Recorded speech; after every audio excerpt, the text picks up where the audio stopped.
Welcome to Rain, Wednesday edition. It's Wednesday! If you have any ideas for a name for the Wednesday edition, other than Wednesday edition, drop it in the comments. And if I happen to not edit this in time for Wednesday and it becomes the Thursday edition, then sorry. It has to be the Wednesday I know, it's edition. going to be Wednesday. It's going to be Don't worry, it'll be Wednesday. Joel's got a lot coming up this week. He's on vacation. I'm on vacation for a whole month. Vacation is crazy. Yeah, I'm very excited. Very excited. Yeah, he's going to be doing very, very little work. It's going to be a lot like most days. Yep. Today we're going to be talking a little bit about OpenAI, Cameo, suing people, trademarks, that sort of thing. Yep. And then we're going to be getting into some IDE comparisons. Whose is bigger than whose and whose works better. Yeah. I'm going to be doing a deep dive into Cursor, Antigravity, and Kiro, the new Amazon one. So that'll be fun. All right. Do we have an intro for this show? Brain! Is that what you meant?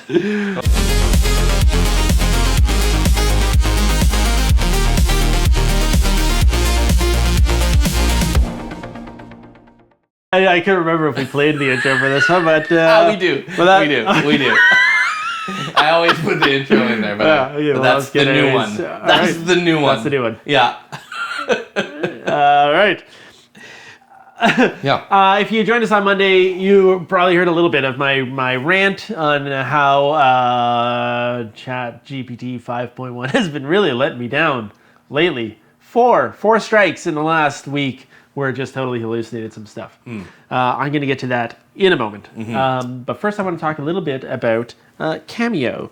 As you probably know, at least if you've been watching us, we've talked a lot about Sora 2 and making our cameos in Sora 2, which is basically a short recording of yourself that others can then use to make longer videos of you. Or you can use to make videos of you.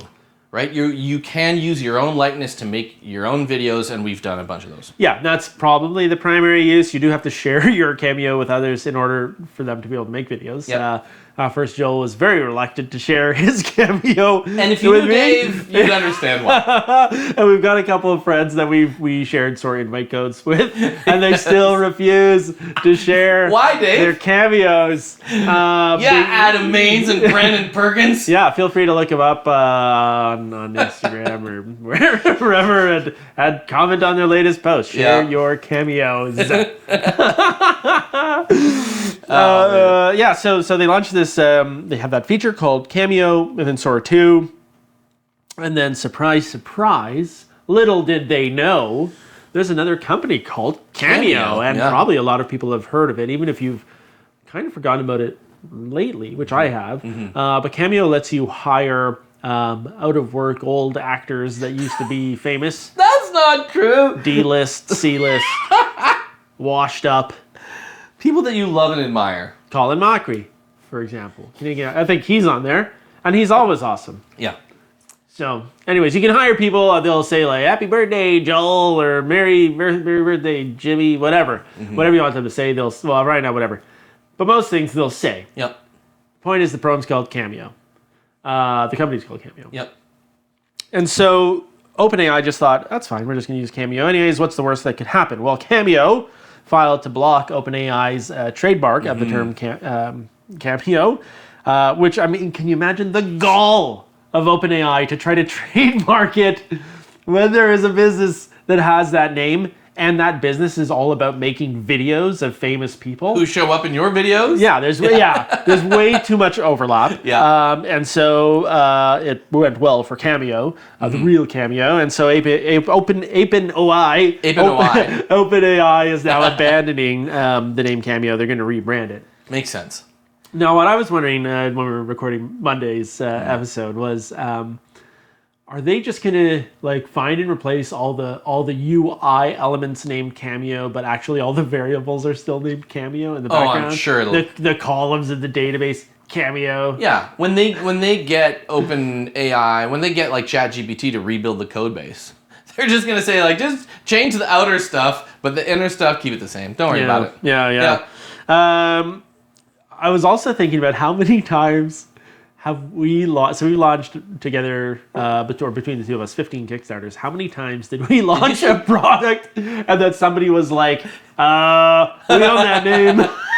Magnet It was at least twice. Tile formers Doodle dice. or doodle dice. Yeah. There's a few things that we've attempted where it's like maybe we do this product name and we didn't really do a proper analysis of the market. It sounded like a great name, and it was. And it was. It was so great somebody else had used it a decade earlier. Exactly. It may have been so great that we remembered the name kind of subconsciously and may have used it accidentally, of course. Yeah, so it happened a couple times. You're just like, hey, that's a great name. Mm-hmm. It feels like a really good fit for this product, and you just use it. Now, for two guys in a cabin in the woods, that might make sense, but for OpenAI, it shouldn't. That's right. And by the way, if you didn't watch Monday, we are in a cabin in the woods today. Mm-hmm. We decided to get away for a little bit of a weekend retreat to do a little bit of planning for Brain Media Consulting, planning out some ways to help future clients, and. And if you kind of didn't know, like our target market is trying to help executives, organizational leaders learn and deploy AI tools in their environment to make them more efficient, make them more knowledgeable so that they can have intelligible conversations about AI with their teams. Mm-hmm. So that's kind of what we're doing. So thanks for joining us, and hopefully you get that out of these shows. You get entertained, but you also get informed so that you're not talking out of your oh, jeez. Good distraction. Okay, so the reason that I really, really love this story is that OpenAI finally got back what they've been dishing out to little companies all over the place. And I'm going to name some of those companies. And the first one that I'm going to talk about, I wasn't going to. In the research of this, I wasn't going to talk about them because I'd had a conversation with the founder about what happened. Okay. And I wasn't sure how public it was. Right. However, Gemini came up with a very clear list for me, and apparently all of it is public. So I am going to talk about it a bit. So if you don't know, OpenAI has been chasing down little poor mom and pop shops, little AI businesses, poor guys, and threatening them, saying you can't use GPT. Our product is called GPT, which is just generative pre-trained transformer, which is a way of building models. Like it's not even a it's an acronym. It's a term used in the field. Yeah, you know what I mean? It has meaning outside of their chat product. But OpenAI has been kind of bullying its way into owning a generic acronym, and I hate that. So that's why I'm so happy that Cameo beat them. So Team GPT was forced to rebrand. What did they rebrand to? Do you know? That would have been good to know. I don't have that. Okay. Thanks for asking that though. No if you know, and just drop it in the comments. Yeah, drop it in the comments. They got legal correspondences from OpenAI demanding that they stop using GPT in their name, and I believe they complied with that. Because they were bullied, and like who wants to go to court with OpenAI? Yeah. Connect GPT was a Panasonic product. They were renamed to Connect AI. Domain owners, a whole bunch of domains, localized.gpt. They've targeted tons of domains that had GPT in them. In them. One documented case involved a developer who owned the domain localized.gpt. He got an email from the Brand Protection Agency on behalf of OpenAI demanding he cease using the name. The author, George Peter Terrence, was also... that's not true. I made that up just now, but... Yeah. And George St. Pierre. That's not even the right order of the letters. Oh, that was made up. Yeah. He had to change his name. It's now spelled with a J. He's now Yuri. Yeah. And then a bunch of trademark opposition, Threat GPT, Medical GPT. So a whole bunch of ones that were just like a specific domain knowledge GPT. Which is, to me, just as a note, is fascinating because inside of OpenAI, there is a feature that says introduce your GPTs in this internal marketplace where you can then allow people to use your GPTs. They literally say your GPTs in this library. Yeah. Remember that? Yep. Like, yeah. Oh, yeah. Beyond just the letters to the businesses, they have formally opposed dozens of trademark applications filed by companies that wanted to use GPT.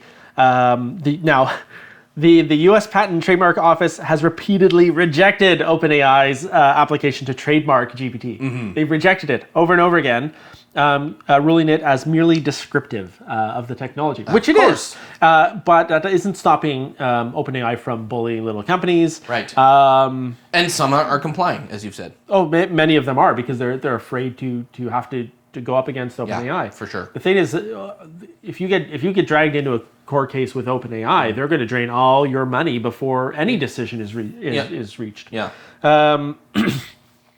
So despite lacking the registered trademark for GPT, OpenAI argues that it has common law rights and enforces its branding guidelines to prevent consumer confusion. Which is what trademarks are intended for. But at this point, I think you're right to say that is a descriptive term. It's not a trademarkable, commercialized term yet, I don't think. Like, people are using it in all kinds of different forms and have in the academic space for a long, long time. Yeah, and OpenAI, right? It used to be ChatGPT, right? That's what we call it, ChatGPT 4. Yep. And now what is it called? GPT 5. Yeah. They've dropped chat Yeah. to try to really reinforce that they own that term. Yeah. And I hate Fascinating. Yeah, that kind of sucks. Now, because ChatGPT and I have been beefing over the last week, I've been very disappointed by I've got 4 instances of where it has hallucinated as bad as the ChatGPT 3 generation. Which at this point should not be happening. But go ahead and share your experiences. I didn't find it with 4.5. I found it was pretty good. I found that even GPT-5 was pretty good. But for some reason, 5.1 is like a step backwards. And I'm not the kind of guy that generally just hates on every release, like, it's crap. Yeah. I enjoy most of them. Yep. But 5.1, here's what it has done to me in the last week, 1 week. One, I asked it to summarize some news articles for me. I gave it a listing of 4 blog articles and said, I want you to pick 4 of the most compelling stories out of here and then just kind of summarize them into an email. It gave me 4 emails. And then when I was reading them the next day, I was like, I don't remember these stories. There's not that many. So in fairness, like, you actually are on top of AI news quite frequently. So if you're seeing something and you're like, oh, that seems strange, it's not because you're like questioning the model. It's because you're actually on top of AI news. Yeah, right? and to make it worse, in this situation, they weren't AI news stories. Right. This was stories that I had read all of them before. Right. I've made use of the content in these stories before. So when it came up with 4 different stories, I was like, I don't remember any of these. I asked it, give me the links to these stories, because I can't find them. It gave me links. It gave me 4 links. And when I clicked on them, they went to 404 errors. It's like, and the link structure, the URL structure, perfectly matched all of the other stories properly. Yep. And so I asked it, like, where did you get these? None of them are working. And it said, I made them up. Yeah. It seemed like that would be the right URL for the stories that I also made up. I was like, what? I gave you the list. I didn't ask you to make stuff up. And before 5.1, I have not had that problem, not in a long time. So I was really shocked that it would, given a very specific instruction, it would just make them up. Because I always ask it to cite its sources too. I just generally I don't want to just blindly trust it, so I ask for sources. They're also, like, I think to kind of steelman this argument a little bit, like, I think that ChatGPT and OpenAI are adamant about including in their results, like, these ChatGPT can make errors. Like, every one of the models at this point have kind of auto-included this little, like, this can make errors, please check the data. So that's very true, but it's strange. It is strange to have to kind of recurse backwards from like something that was definitively really effective at giving you the data, and then all of a sudden in a new model, it not do that anymore. You know what I mean? Yeah. I think that's the strange part. It's like it was getting better and better and better. Yeah. And then now it's bad again. It's weird. Yeah. It's weird. Another thing was a piece that I spoke about on Monday, which was Whisper Thunder, the video creator. I had heard about it, so I grabbed the URL for the site, and I have a set of instructions just sitting in ChatGPT. It knows who we are, what we do, the format of the content, and so usually I can just send it a link, and I say, give me the most newsworthy points from here, why it matters, and then if the summary it gives me is enticing enough, I'll go and actually research the subject. So I gave it the link to Whisper Thunder, and it came back with a story about OpenAI's Whisper, which is a speech-to-text model, I guess. And they had an API for it, and this is the story that ChatGPT gave me. Okay, so it had this model, but people were complaining about it being too slow or not available all the time. So there was a self-hosted version, and then Whisper Thunder, they made a version that's basically hosted with unlimited access, and it's free, and it did multiple like concurrent requests at a time. Gave me this whole story. I thought like, wow, that's pretty cool. And I started to dig into more about like the importance of speech to text and why does it matter and all this. And then I was doing my fact checking afterwards. It didn't sound right at the time because I knew about Whisper Thunder, and I thought that was a video platform. I must have been wrong. When I dropped it into Gemini to fact check, so I get the initial content written in ChatGPT, and then I get Gemini to fact check it. Yeah, it's good. And it goes through every point of my document and check marks or X's stuff with an explanation if it's wrong. Hey, by the way, as a note, just for leaders and executives, that's a really good idea. Like, that's something to repeat to you, both your leaders and yourself, is like, hey, do it on one model and then get another model to kind of fact check or to just test the assumptions that the first one did, because they do hallucinate. Sorry, continue. Yeah. And so I put it into Gemini, and it's like, that doesn't sound right. I think that's a video platform. Yeah. And I thought, that's what I thought. So I went back and checked, and it's a video platform. We talked about it on the Monday episode. Go back and watch it if you want. But then I went back to OpenAI, to ChatGPT 5.1, and I said, what's up with this? Yeah. And it said, I made it up. I made it up. What do you mean you made it up? I gave you a link. Yeah. I gave you a link to the product, and you just took the word Whisper.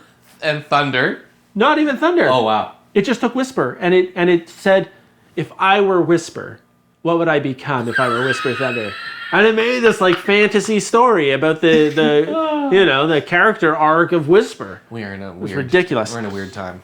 Then I was trying to come up with the list of threats that OpenAI had made over GPT, because I knew some had been made. I read them before. I talked to somebody who had been through it, so I asked ChatGPT, like, come up with a list of lawsuits and times where OpenAI had sued companies. Thought for a bit and said, I don't see anything. So I go, okay, maybe it's just, like suing isn't the right term. Find me like Reddit or posts or threads or whatever. Find me posts on other forums that talk about where OpenAI has threatened, even threatened businesses. So I think for a bit, it's like, no, I don't think that's ever happened. Yeah. Like, come on, ChatGPT. So I went over to Gemini. Yep. I said, find me a list. And Gemini's like, happily. Here's the list of all the times and the company names and what happened. And it just do you think there's like suppression of information happening on the ChatGPT side? It's like, it seems very convenient that you'd be asking about legal articles against this particular entity, and that it would just like, can't find it anywhere. Yeah, never happened. Yeah. And I asked in several different ways, changing my wording in case it's being really pedantic. Right. And it still wouldn't produce. It still just said, no, no, this never happened.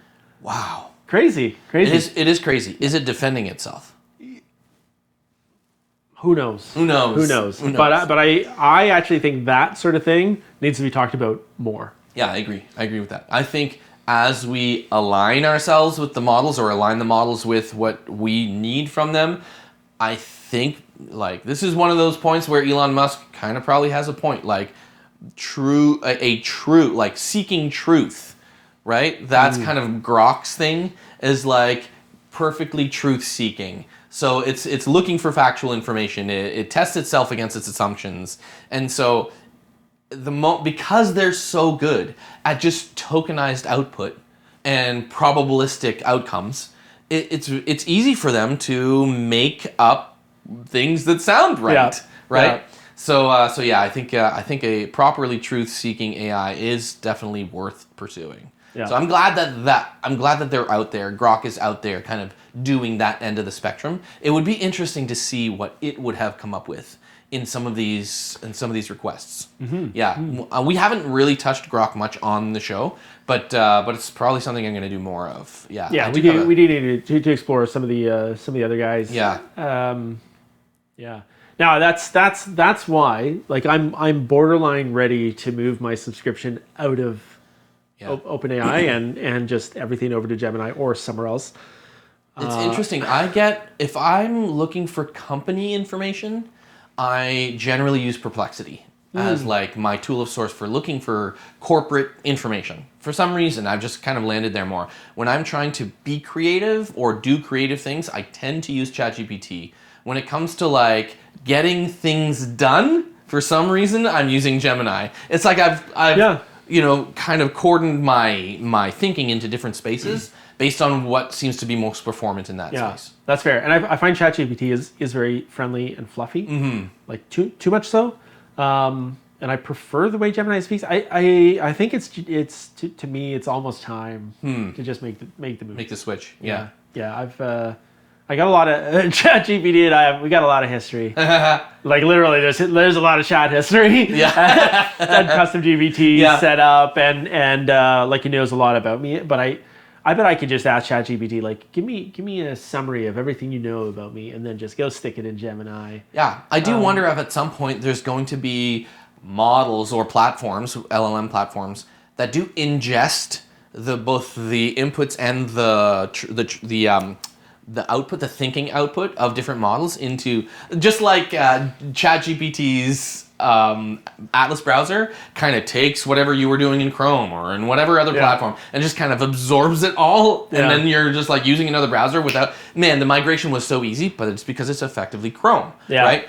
It was so easy for me to transition. I wonder if there's an opportunity for new LLM platforms to kind of do the same thing in reverse from other platforms into it. Yeah, and even Atlas, like I've tried using it quite a bit, especially the agent mode. Like because to me that's the thing that matters the most is the agent mode. Yeah, and it's just been like it's got really tiny context, really low memory. It seems like when I ask it to do a task in the browser window, it's like I'm asking it for the very first time to do something. It's not completing tasks the way it kind of seemed like it would at the start. Yep. Yeah, I think there are use cases where agent mode in browsers is very useful.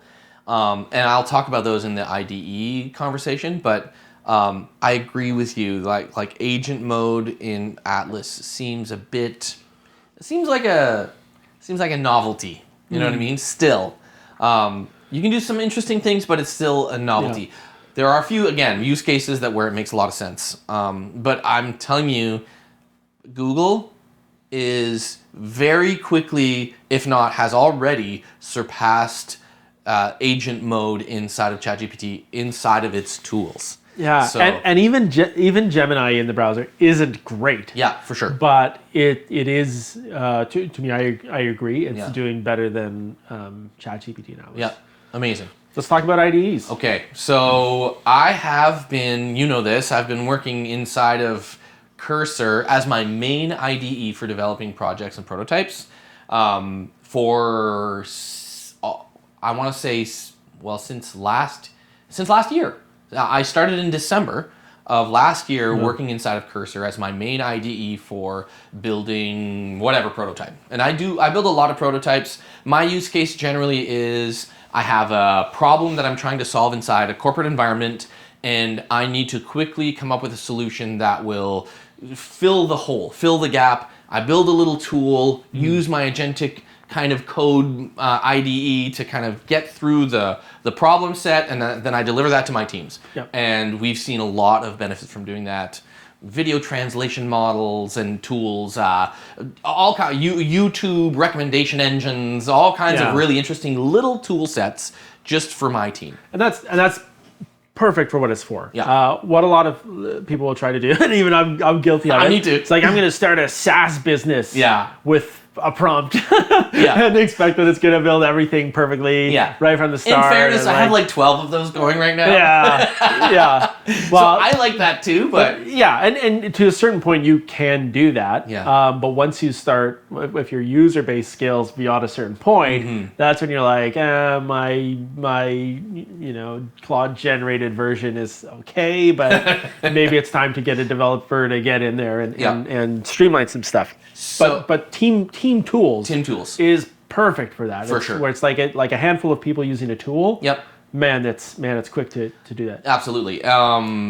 So just to give a kind of a concept here, I've used Cursor, but I've also used Windsurf. I've also used Codex by OpenAI. I've used Claude Code. I've used now Antigravity by Google, and I've used Replit, Lovable. A bunch of these. Whenever there's a new one that comes out, I'm kind of like, I want to know what it's like. Yeah. But we're only going to really dive into 3 today that I've used extensively now, or kind of know enough about them to be able to speak intelligently about them. Let's say loosely. Well, you're going to start with the one you know the most and kind of 2 of the newest ones. Yes, exactly. So, but I've started on projects for these. So even as I downloaded Kiro this week, I started on a project. So last night, spent a little bit of time working on it. So I kind of know the differences, but that one's the one I know the least. But let's start with Cursor. I've been using it for months. The thing that is kind of the baseline, it's a wrapper for VS Code. In fact, all 3 of these are wrappers for VS Code. So VS Code, as you're probably aware, is a really well-documented open source IDE that is used across a whole bunch of different industries for development of software. So they look like they have a file browser, you have a code editor, you have, you can manage your GitHub repository or Git repositories with them. Terminal. They have a terminal, exactly. Like those are the core tools that you need to build software. And so they all have them. They all have the base VS Code tools. But then they wrap this VS Code tool with a new interface. And that interface is really what gives you access to the agentic tools that are built into them. So with Cursor, they built like a right side pane, or you can put it anywhere if you want, but the default is it shows up on the right side. It's a little window that opens up, and then you can chat with the agent that then interprets what code library you give it access to. And in Cursor, I've used it so much now, I don't know how I would modify projects at the speed that I do without access to this tiny little pane, this AI agent pane on the right side. Yeah. You can ask it to go through code. You can ask it to build new products. You could really go from nothing to something very quickly just by chatting in this little window. And it produces full code, very often one-shot immediately code that works. It'll plan infrastructure. It'll plan infrastructure. It's like I want to pay nothing. I need a database. I need authentication. Exactly. I need whatever, and it'll just find you free, even if temporary services. That's right. It'll find you them. Yeah, and it'll go and the first implementation of Cursor that I really used, I was feeding it documentation about what platforms I was using, what kind of libraries and stack I wanted to use as far as my tech stack for whatever product I was working on. I don't even need to do that anymore. Yeah. It's come the LLMs and models are are good enough that I don't even need to reference a given type of technology anymore or feed it documentation. It just knows. Yeah.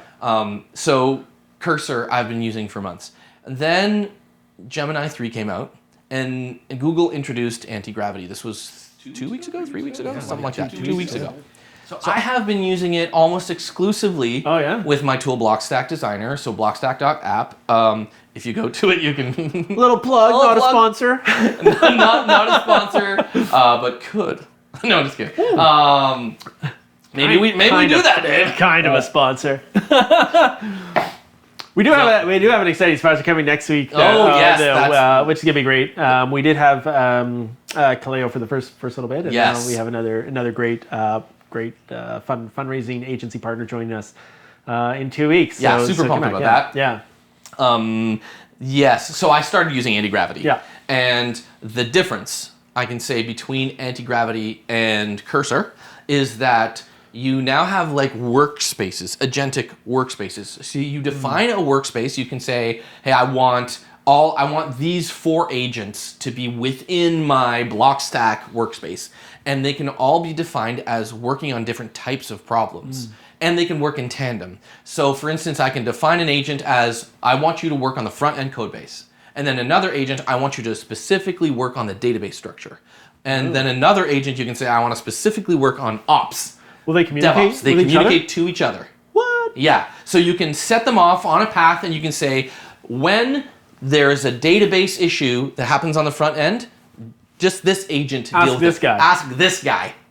It's really, really cool. And that's wild. I didn't realize that. And they're working in tandem as well. So where you might see changes on the front end, it'll reference changes in another agent inside that workspace. Amazing. So it's really, really cool. Keeps track.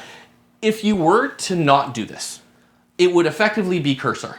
Like if you don't use this agentic layout of the workspace, it would basically work like Cursor, where you type in questions in the pane on the right, and or ask it to do specific work, and it would just do it in one stream of code writing.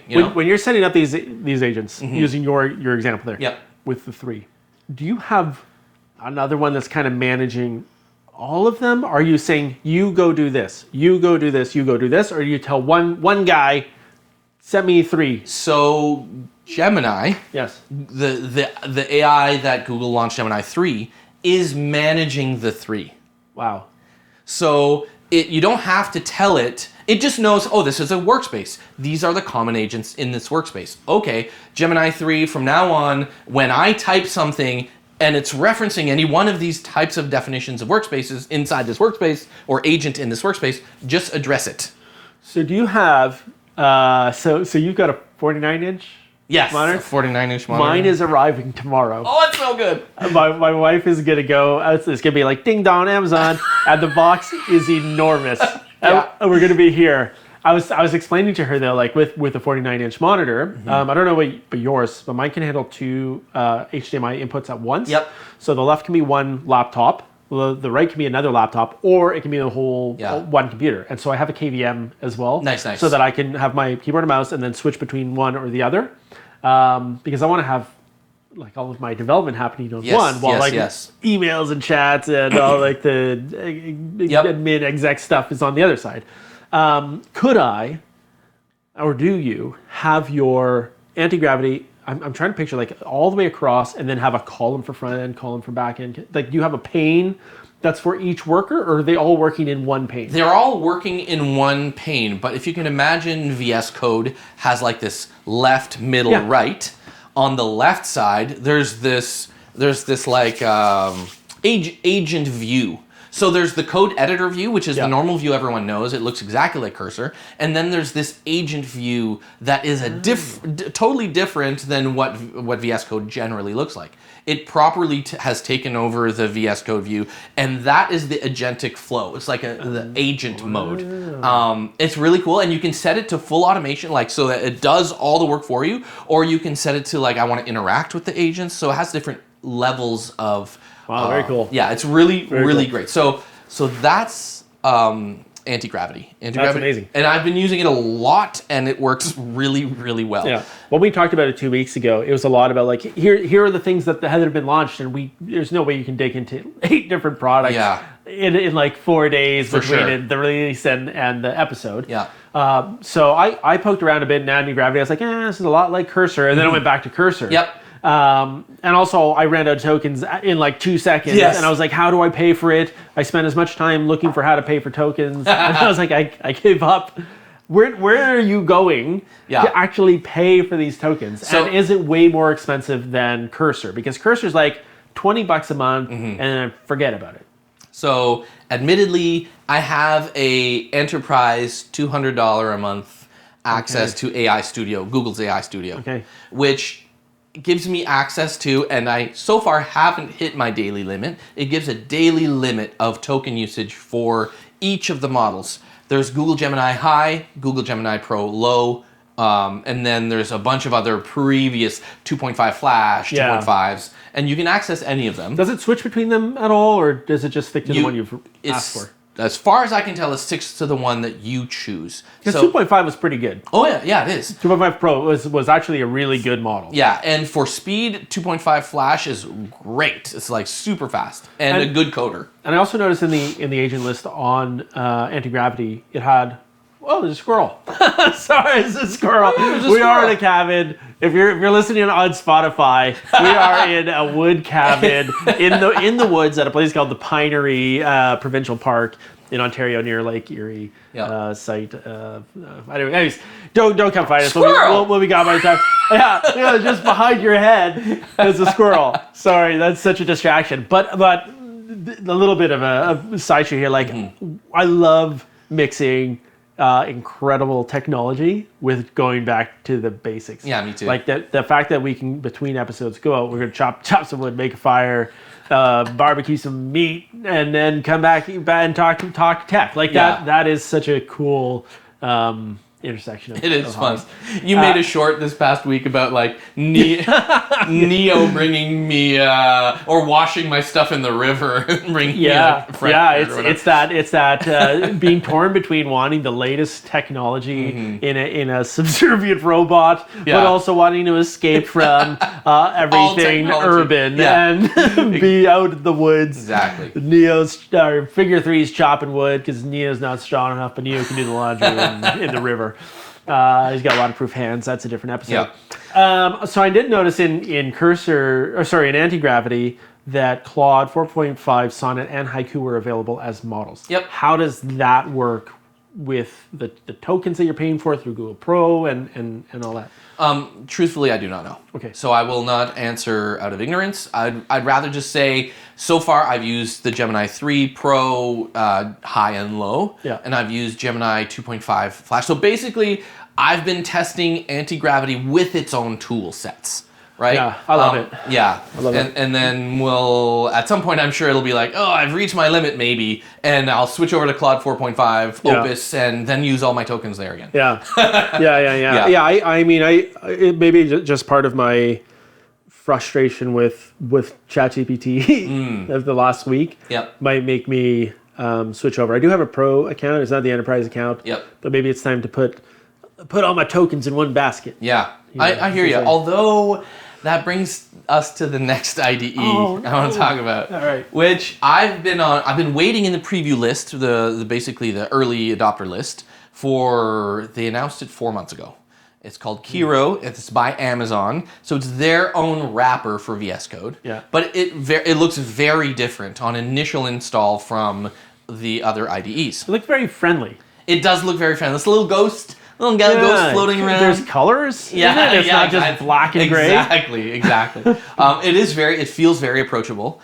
Their kind of go-to market strategy is they've seen and been through, it sounds like, all of the vibe coding, and it's like, one-shotting, trying to get real products out of just like whatever happens next in the code, I'm going to try to fix that.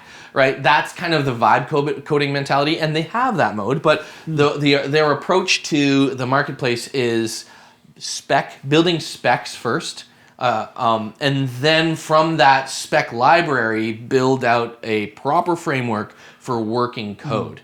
And It works so far. I've had limited testing, but I've loaded like a GitHub library into a repository into it, and it does 4 things. It creates a library of your code and properly tries to understand what you've built already. So it's really good at interpreting what the project is from the get-go. So you import it. It took about 10 minutes to do this thing last night, where that could be our internet. But here in the cabin, it's not good. one bar of so LTE, it took 10 maybe. minutes, to kind of interpret my code, and then it starts building out an agent framework similar to what happens inside of Antigravity. So it builds out, these are the types of agents we would recommend you use for this code base. And then it has what's called a directions, or like code approaches. It builds a set of rules, and you can modify these rules, and it defaults to these rules when it approaches code. So that might be something like, I want to always go through this framework, these steps. Please, agent, always take these steps when you're building code. And then it'll load, by default, all the MCP servers that you have connections to. So it has these 4 little windows that keep track of all of those things in real time as you're building out your code base and designing tools. It is so far really interesting. I'm going to dive more into it this week, but I think its difference is that it has this planning mode. It plans out at least in the spec mode, which is not the vibe code mode. I didn't go into the vibe code mode because I've been doing that for months. I decided to go with what Amazon is pushing. Trying planning for the first time. Exactly. I tried. Instead of being this wild creative, trying to plan out the work. And that's the mode they're highlighting. So that's the one I'm using and testing. And so far, it's done a great job of better understanding where my code base came from. So this is, I think, the huge benefit. It doesn't just go through your code base and try to understand it. It also goes through your GitHub library and figures out what changes have happened through the history of your branch deployments. So really? As you're so if your commenting is terrible, assuming that it isn't, it's going to be good at determining how you got to where you got. But I'm assuming if your comment sucks, it won't know what you're doing, and because you don't. So anyways, then it builds specs based on your desired outcomes for your software. You can ask it or ask the agent to say, I want this particular feature. It will then plan out specs. It'll plan out tasks within those deliverables. It'll then suggest frameworks and approaches, and then deploy the code. Did you mention browser mode in there? Yes, so let's talk about that. Each of them have different types of browser mode. Yeah. With Cursor, it's kind of like another browser inside of Cursor, and you can reference its own, if your code is producing a URL, let's just say in the code base, you can click on it, it'll open an internal browser, and you can use it. I would say it's not an agentic browser. It's just a browser within Cursor that is aware of errors and stuff like that. Yeah, and I think that's relatively new, because I remember, a few months ago, you'd have your Chrome browser open, you'd have to set up MCP so you can read the console, so you could take screenshots, all that. And now it's built in. Yep. So at least you don't need the MCP connection between Chrome, and it can read your console errors, network errors. That's right. And view your browser visually. That's right. Yeah. Yep, that's correct. Now, in Antigravity, the upgrade is that it's now agentic.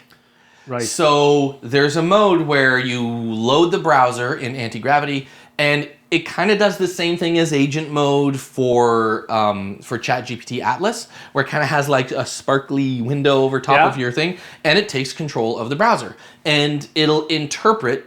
And I believe what it's doing is it's actually like streaming visuals to the agents so that they can take action on what's happening in the window. So it'll take thumbnails, it'll follow through UI tests, which is one of the biggest benefits, is that you can define UI tests and then have the agent browser actually go through the unit tests. Super useful. especially when you're deploying code. You can have the browser go, hey, open up the browser, make sure this test happens, then deploy it to your platform of choice, Vercel or wherever you're putting your code. Really very useful. And I would say Kiro, I haven't tested it yet. So I will be doing that in the coming weeks. But it would have to be much better than Antigravity for me to move away from Antigravity at this point. Right. And yeah, that was long-winded. No, that's great. I think that's section. really, really good information. If you've listened up to this point, obviously you found it either informative or educational, or you just good in your phone, you can get to it, so you were forced to listen to it while on your drive. Yep. Do you hit the subscribe button? Give us a like. Help us to reach more people with educational, informative, and fairly positive AI news, except for my rant on how much I hate. Just like ChatGPT 5.1 and OpenAI's some of their business practices, and I don't think they're doing great against Google. But other than that, they've done a lot of fun stuff. And you can join us again in 2 weeks on Wednesday GPT. Sue us for that name if you want. Wednesday, we'll call it Wednesday GPT. I love it, Dave. Or if you have Let's a better just name, go at 'em. If you have a better name, put it in the comments. If we get 10 comments for the first time on a video, I will. I still got Sora invite codes if you want them. Do you want to give them out? Yeah. I mean, what? At this point, just ask me. At this point, just put it in the comments. Say I want one. Give me one. I'll figure out how to get in touch with you. I'll just give you one. Yeah, awesome. Is there anything else we're forgetting that we wanted to talk about on this Wednesday's? Probably, but I think we've covered a lot of really good ground today. For sure.